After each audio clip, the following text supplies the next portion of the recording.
Hello and welcome to our continuous coverage on the escalating border tensions between India and Pakistan. Let's get to the top 5 highlights that we know so far, the top 5 developments you need to know. It is fact-checked and verified. 32 airports across northern and western parts of the country, including Srinagar and Amritsar, have been closed for civilian flight operations till May 15th.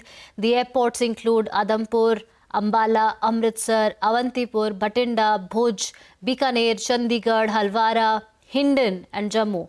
Other airports are Jaisalmer, Jamnagar, Jodhpur, Kandla, Kangra, Keshod, Kishangarh, Kullu Manali and Leh. According to the DGCA, Ludhiana, Mundra, Nalia, Pathankot, Patiala, Porbandar, Rajkot, Sarsava, Shimla, Srinagar and Urtalam are also there. The next highlight. India's Defence Ministry said that Pakistan continued its hostilities on 10th of May 2025 by targeting places of worship like the famous Shambhu Temple and residential areas in Jammu. Multiple armed drones have been sent through the night, endangering civilians and religious sites. The third highlight. Amid rising Pakistani shelling, a senior government official died in Rajouri, while 2 office staff members were critically injured on May 10th.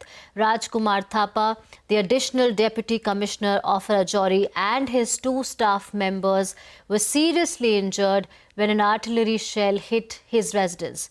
Jammu and Kashmir Chief Minister Omar Abdullah condoled his death. Highlight number 4.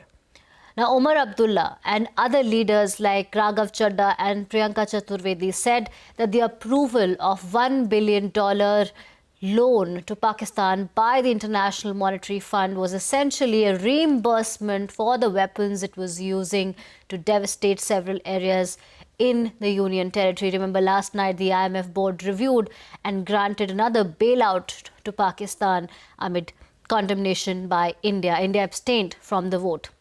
And the 5th important development that we are tracking is the global reaction that is coming. US, China, G7, Panama and Saudi Arabia all have urged India and Pakistan to exercise restraint. US Secretary of State Marco Rubio spoke to External Affairs Minister S. Jaishankar.